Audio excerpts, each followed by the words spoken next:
Muy bien, hemos hecho un análisis hace algunos instantes con el exministro del Interior, con el general Miguel Hidalgo, sobre la parte más operativa, de inteligencia, de la captura de Artemio, del delincuente terrorista Artemio. Pero también hay que ver la mirada política de este asunto y qué significa, ¿no es cierto?, para el país esta captura en esos términos. Está con nosotros el congresista Javier Velázquez Quesquén, ex jefe del gabinete ministerial, el congresista Carlos Tubino, integrante de la Comisión de Defensa del Congreso, y el congresista Otárola, que también nos acompaña esta mañana. Bienvenidos los tres, señores. Buenos días. Es un buen día, es un buen lunes. Para el país. Yo creo que el país debe celebrar este triunfo de la democracia. Este es un largo y paciente y eficiente trabajo de la inteligencia, especialmente de la inteligencia policial. Esto también evidencia que cuando un flagelo como el terrorismo, un país lo asume como una política de Estado y le da continuidad, evidentemente que muestra estos resultados. Así como la política económica, nosotros hoy día somos una de las 5 economías del mundo que tiene un fuerte crecimiento en este tema de inteligencia para enfrentar al terror. Obviamente ha habido continuidad, los equipos se han mantenido. Por ejemplo, nosotros en 2009, cuando nosotros presidíamos el gabinete, con Octavio Salazar restablecimos el tema de las recompensas y hemos pagado recompensas y hemos dado todas las garantías a aquellos que nos daban información relevante, y es por eso que en el 2010 casi 40 mandos muy importantes vinculados a Artemio cayeron presos y otros fueron muertos, de tal manera que la captura de Artemio era cuestión de tiempo, y me parece muy bien que el nuevo gobierno ha terminado de afinar la última etapa de esta labor de inteligencia, apoyando al equipo que venía trabajando, y ahí está el resultado. ¿Es el final de Sendero Luminoso? Mira Carlos, efectivamente lo que acaba de decir Javier Velázquez es muy cierto. O sea, esto es un resultado de la continuidad de un trabajo de inteligencia y de preparación del mismo personal participante, tanto de la Policía Nacional como de las Fuerzas Armadas. Ahora, esto no es todavía el fin. No es todavía el fin, eso hay que decirlo con claridad. Y tenemos el tema pendiente, sobre todo en el BRAE. En el BRAE tenemos una situación que es diferente a la del Guayaga. En el BRAE tenemos un grupo alzado en armas, pero que tienen doctrina militar maoísta. Ellos aplican esa doctrina. Entonces tienen una organización diferente. Ellos, por ejemplo, no los puedes infiltrar así nomás dentro de su columna, porque ellos preparan desde niños a sus combatientes. Y tienen esas famosas escuelas que ya han sido publicitadas, y donde ellos, la infiltración, como se ha hecho en este caso, es mucho más complicado. Así es. Entonces tenemos todo un tema pendiente, y tenemos un tema pendiente en la lucha contra el narcotráfico en el Perú. Faltan tomar decisiones. Para muestra, yo he presentado un proyecto de ley porque considero que las Fuerzas Armadas tienen que participar activamente en la lucha contra el narcotráfico en zonas declaradas en estado de emergencia.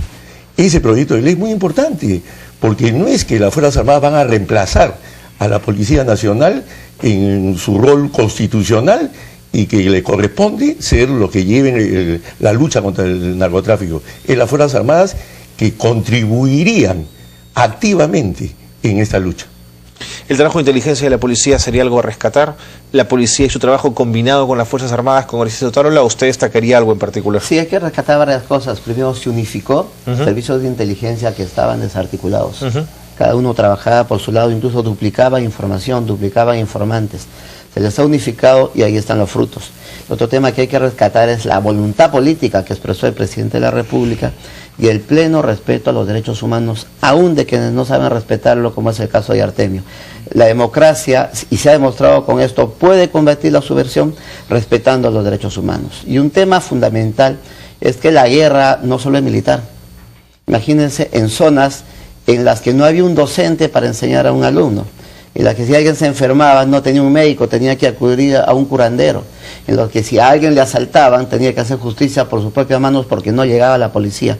Es decir, en los lugares en los que había ausencia del Estado, ¿qué tenemos que hacer ahora? Apostar por la presencia del Estado, apostar por la inclusión social.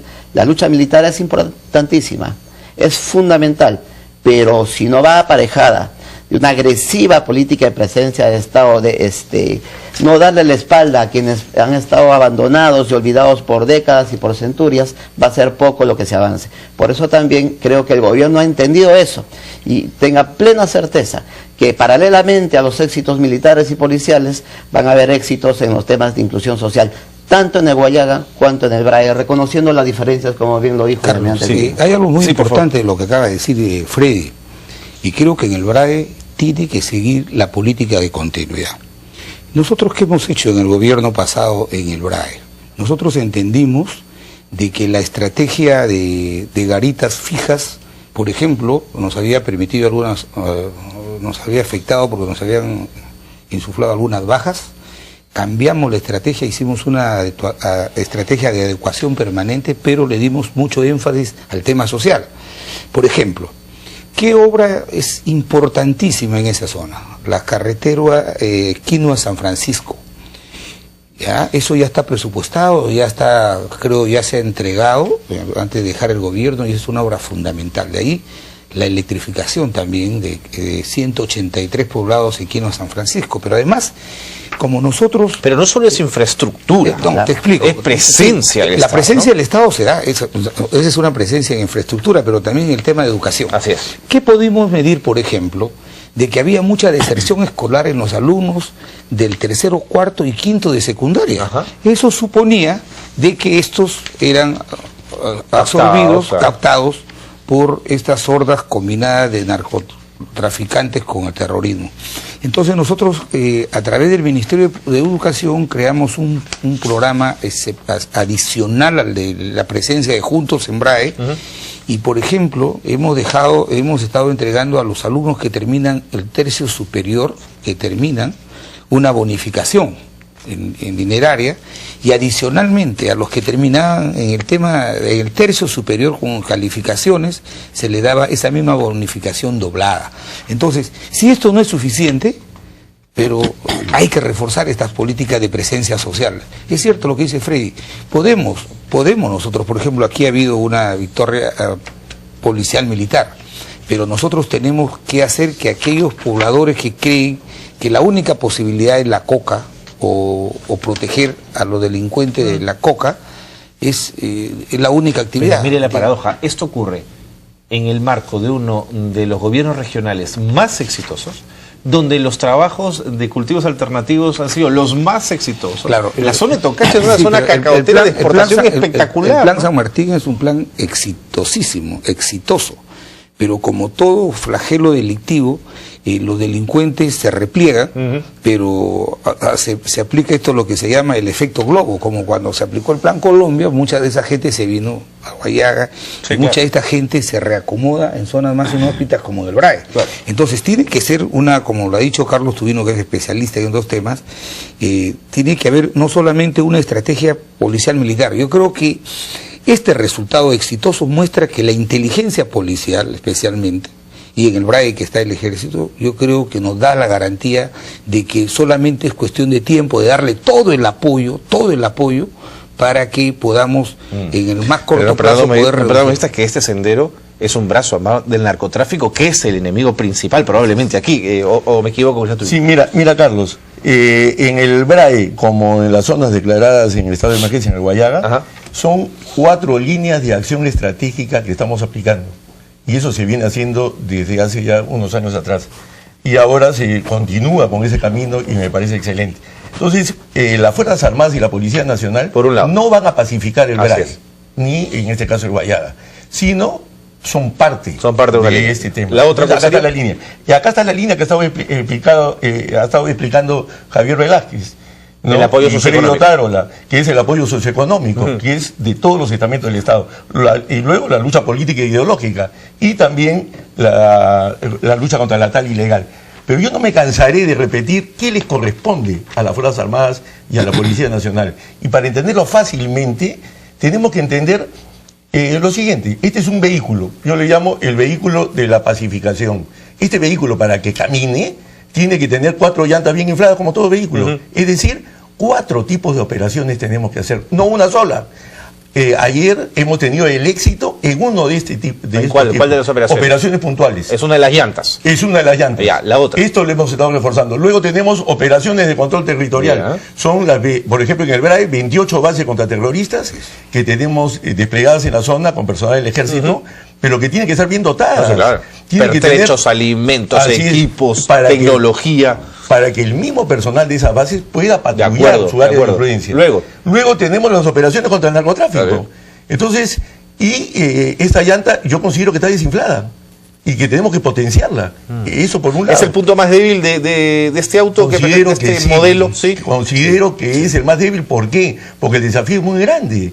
O sea, en el BRAE tú tienes hoy día una producción potencial de 160 toneladas de cocaína. Y el brazo corruptor del narcotráfico. Y ojo que tenemos una sola base de la Dinandro en la zona en Pampa. Y la cuarta rueda de este modelo es operaciones humanitarias. O sea, aparte que el gobierno tiene que insistir que de todos los estamentos del Estado participen activamente en el tema de la pacificación, las mismas Fuerzas Armadas y la Policía Nacional, para ganarse la confianza de la población, y sobre todo teniendo en consideración que estos temas, estos delincuentes terroristas en el BRAE han organizado a su organización con 3 estamentos: fuerza principal, que son los alzados en armas; fuerza base, que son civiles, que los apoyan logísticamente; y la fuerza local, que también son civiles. Entonces, ¿para estos planes, señor Otalora, se necesita dinero? ¿El gobierno tiene dinero para hacer esto? Por supuesto, con las limitaciones de un país como el peruano, el gobierno, y por eso yo hablé al comienzo, saludamos la voluntad política del presidente de la República de encabezar la lucha contra el narcotráfico y el terrorismo. Y esa voluntad política se plasma también a través del presupuesto. Estamos repotenciando, pues tenía entendido que hace tiempo atrás ni siquiera los helicópteros de las Fuerzas Armadas estaban operativos. Hoy en el BRAE tenemos más de 5. Entonces, con todas las limitaciones del caso, al existir voluntad política, se está apostando por consolidar a nuestras Fuerzas Armadas, por consolidar a la policía, y obviamente también por la inclusión social, que requiere de dinero, que requiere de inversión. No se puede gobernar a espaldas del pueblo. Entonces, acá hay un tema adicional que quiero resaltar nuevamente: el pleno e irrestricto respeto a los derechos humanos. La democracia tiene que tener una fuerza moral que le permita diferenciarse del terrorismo. No, es el respeto a la Constitución, al Estado constitucional de derecho y a los derechos humanos. Y eso se ha mostrado porque en el monte le han podido disparar, decir que ya está herido y que... No, al contrario, le salvan la vida, lo llevan al hospital de la policía, y que además en términos de inteligencia, vivo te sirve mucho más para darte información. Como dice Freddy, y eso sí compartimos, que la democracia sí es capaz, cuando la inteligencia es eficiente, poner a buen recaudo a un delincuente como pasó lo de Abimael Guzmán. Gracias. ¿No? Y yo quiero resaltar algo, y con cargo a que lo puedan esto verificar con las cifras. Cuando entramos al gobierno, estaba abandonado el tema del BRAE. Y el presupuesto total... O sea, ¿Toledo dejó abandonado el tema BRAE? Estaba abandonado. Yo no voy a entrar en una discusión de esa naturaleza, pero se puede verificar. El presupuesto que tenía para proyectos de inversión el BRAE, en toda la área de influencia del BRAE, era más o menos 163 millones de soles al año. Nosotros lo dejamos en cerca de 715 millones de soles. No era suficiente. Ojalá que el presidente Humala pueda potenciar estos programas que nosotros dejamos montados, y también veo que hay una decisión, una voluntad política de ganarle a estos remanentes del terrorismo y a esta industria de alcance mundial.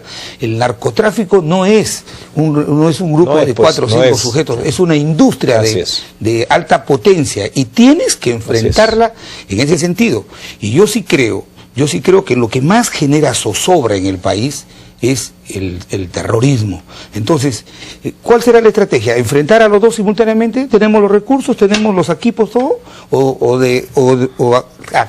terminamos de liquidar no solamente estas bases militares de Sendero, sino este proceso de regeneración ideológica que se está haciendo en las universidades, que se está haciendo en las escuelas, con profesores, con terroristas que fueron condenados y que al cumplir su pena han vuelto a regresar a los colegios. El trabajo político es importante, y la juventud zaprista, por ejemplo, tienen un rol clave. No, pero también yo creo que en eso, las fuerzas políticas en el Parlamento tenemos que rápidamente hacer un debate y acompañar el trabajo de la inteligencia, la policía, de las Fuerzas Armadas y del gobierno, acompañarlo dándole el marco normativo necesario para que, por favor, esta gente del Mofadef, que es el brazo legal del terrorismo, en este caso no nos tome el el pelo. general Hidalgo, las labores de inteligencia contaron con presencia fiscal en todo el proceso. Por supuesto que lo sí. cual le da un carácter de absoluta legalidad. Ahí no va a haber estas famosas ONG que te sacan, como el caso de Chavit de Huántar, que ha habido ejecuciones extrajudiciales. O sea, los héroes terminan siendo delincuentes y los delincuentes terminan siendo héroes. Y eso es lo que hace la Comisión Interamericana y la Corte. Tampoco, porque la Comisión también necesita... Tiene un espacio, pero además el mismo ministro de Defensa ayer... el mismo ministro de Defensa... sin que nos obligaran, ¿no es cierto?, para cautelar derechos. Claro, el mismo ministro de Defensa ayer, que tiene experiencia porque ha defendido el tema Páez en la Corte, él ha dicho que la Comisión está descontextualizada de conocer el escenario peruano. De verdad te lo digo sinceramente. ¿Tú crees que esta labor heroica que hicieron los Chavín de Huántar, ¿tú crees que te merece que alguien venga fuera? Pero no nos alejemos tanto de la discusión. Yo quería preguntarle al congresista Tubino, que además ha sido un hombre de las Fuerzas Armadas, por supuesto, ¿cuánto llena una captura como esta, una operación tan exitosa como esta, de ánimo, de fuerza al interior de una organización militar? Sí, mira, esto es muy positivo. O sea, uno se siente que realmente está cumpliendo su objetivo y que está alcanzando lo que hoy en el Perú demandan los peruanos de sus Fuerzas Armadas y la Policía Nacional. Y eso también quiero yo llamar a una reflexión, y sobre todo a los jóvenes en el Perú, que no han vivido la lucha contra el terrorismo en la década de los 80 y los 90. Desgraciadamente se ha satanizado la participación de las Fuerzas Armadas en forma generalizada, y de repente inconscientemente, cuando se ha visto los temas donde ha habido violación de derechos humanos. Tenemos que ser conscientes que la mayoría del personal que ha participado en los procesos de pacificación en el Perú, de las Fuerzas Armadas y la Policía Nacional, han respetado los derechos humanos. Y esta captura nuevamente nos recuerda que hoy, en un país que afianza su democracia, sus Fuerzas Armadas son Fuerzas Armadas y Policía Nacional dignas de este proceso. Y eso es lo que... Pero se tuvo que aprender mucho en el camino, ¿no? Pero por supuesto. Porque las Fuerzas Armadas de los años 80 no actuaban como ha actuado este grupo. Esta inteligencia no se tenía a desplegar ni estos conocimientos. Mira, en todo momento uno va aprendiendo. Así es. Y sobre todo con un enemigo como Sendero Luminoso. Sendero Luminoso fue en todo momento un enemigo que fue muy cruel. Un enemigo que se escondió entre la población, un enemigo que hizo una lucha realmente muy cobarde, y donde nosotros tuvimos que organizar, y eso también tienen que recordar los peruanos, las Fuerzas Armadas organizaron a más de 500.000 personas, 8.000 comités de autodefensa. Sendero Luminoso fue derrotado en el campo. Cuando vino acá a la ciudad a poner coches bombas, etcétera, ellos adelantaron el proceso bajo la mentalidad maoísta, que es llevar a la revolución del campo a la ciudad, pero ellos estaban derrotados en el campo, y eso fue un trabajo de hormiga, que el pueblo peruano ahora, cuando las pasiones se aquieten, lo va a reconocer, la historia va a reconocer esto. Vamos a ver, 35 años en el monte ha estado Artemio, ¿no? Y hay que rescatar otra cosa, es el último líder histórico. Es el último líder. Del video es el último que quedaba, ¿no? El video de Sorbel Griego con Teodorakis, ¿no? Él era uno de los más jóvenes. Ya los mandos inferiores han sido capturados o están muertos. Lo que queda ya no son líderes ideologizados. Pero quiero rescatar otra cosa de lo que dijo Javier, el papel de los partidos políticos. Si uno recuerda la génesis y el crecimiento de Sendero Luminoso en las universidades, en los sindicatos de la carretera central, por ejemplo, fue a través de la prédica política en la que derrotaron a los partidos políticos. Entonces, ¿qué tenemos que hacer? Consolidarnos. Al consolidarnos los partidos, consolidamos la democracia y darles la guerra ideológica en las aulas de clase, en los sindicatos, en todo espacio que nos quieran ganar. Si cercamos a estos movimientos, tanto en lo militar, en la inclusión social y en la guerra ideológica, estaremos firmando su partida de defunción. Entonces, ahí el deber de los partidos de obviamente iniciar ese trabajo y no dejarlo todo al gobierno. Correcto. Me quedan pocos minutos. Bray, ¿va a ser mucho más complejo que esto, dirían ustedes? Claro. Que esto no ha sido fácil, digamos, pero... Claro, es más complicado. Ahora, repito algo muy importante, esta paciente y eficiente labor de inteligencia ha venido dando resultados, porque lo primero que se ha hecho es desmontar a Artemio. Artemio se quedó perdido hasta el último de sus lugartenientes. Poco a poco lo fueron gastando, ¿no? Y estas con capturas muy importantes. La mayoría capturas, y solamente 1 o 2 mandos fue muerto. Pero yo creo que en el BRAE sí es más complejo, es una zona más agreste, además la industria del narcotráfico nutre fuertemente la actividad, y el grupo de José actúan como sicarios, como seguridad de esta gente. Pero yo sí creo que si el Estado desarrolla esta estrategia que Carlos la ha planteado con mucho tecnicismo, yo creo que si vamos no solamente desarrollando inteligencia electrónica, inteligencia humana, y también la intervención socioeconómica del Estado, o sea, tiene que mostrarse programas que permitan que sean estímulos para incorporar a los jóvenes a la actividad económica lícita. Nosotros estamos entregando inclusive becas para que los alumnos de 5º año y medio salgan a las universidades a estudiar. No quiero quitarle la razón, pero el narcotráfico es un enemigo tan grande que sin ayuda de la cooperación internacional no lo vamos a poder vencer. Sí, por supuesto. Aquí, que además, sí. Ojo que ellos son quienes la coca la consumen, ¿no es cierto? Y se la meten en sus narices, o sea que pongan dinero, pero nunca lo hacen.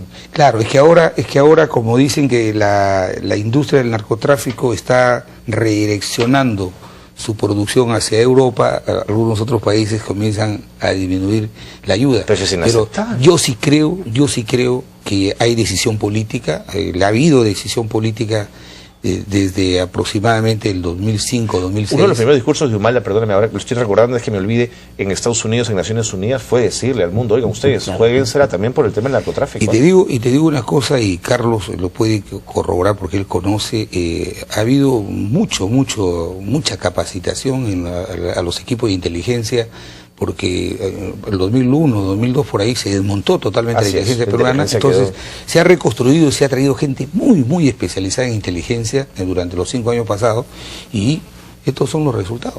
Mira, yo quisiera hacer una recomendación final. Por favor. Esta recomendación para el BRAE parte de lo siguiente: hay que tener las agallas para romper paradigmas y preconceptos de las personas y de las instituciones.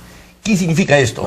Que, por ejemplo, en la lucha contra el narcotráfico, no aceptar esos preconceptos. ¿Cuáles son esos preconceptos? No, este es un tema policial únicamente. Yo tengo 28 bases en la zona, pero las Fuerzas Armadas no deben participar en esto porque están para la lucha externa. Ese tipo de preconceptos, y mira, tenemos que vencerlos. Tenemos que hacer lo que la situación demanda en la zona. Eso es lo que tenemos que hacer, algo pragmático. Yo le pido al presidente de la República que tome decisiones, que se atreva a romper paradigmas y preconceptos de las instituciones y de las personas, y vamos a tener resultados en el BRAE. ¿A cualquier costo, por ejemplo, vino, o cuidando el costo social? Por supuesto que cuidando el costo social, porque estamos en un país que afianza su democracia, por supuesto. Pero mira, a mí me parece totalmente ilógico, por ejemplo, tener 28 bases, más de 2.000 hombres desplegados en la zona, y que si tú eres el capitán de una base contraterrorista, que sabe que mañana van a pasar narcotráfico cerca de su base, él no puede actuar. Él tiene que comunicar a su comando para que su comando en Pichari le comunique a Palmapampa para que Palmapampa envíe... por favor, esto es ilógico. Entonces, ¿qué cosa es lo que impide todo esto? Los paradigmas y preconceptos de las personas y de las instituciones. Cooperación internacional rápidamente, que es lo último que no... Pero muy importante. Bueno, pero ¿dónde está, pues? Pero tiene que haber más cooperación internacional, pero que tampoco sirva de pretexto para decir, de acuerdo, si no hay cooperación, nada. Yo tampoco hago. No puede ser, finalmente. Muy breve, se puede cuestionar o discutir algunas decisiones de la Corte Interamericana de Derechos Humanos, pero un país democrático, un país civilizado no puede patear el tablero. Creo que debemos trabajar por consolidar los derechos humanos en el mundo, y el Perú no podría de ninguna manera apartarse de esta Corte, pues nos podría llevar a etapa de barbarie. Gracias por haber estado con nosotros. Gracias. En un buen día, además. En un buen día para todos los peruanos. Hacemos una pausa.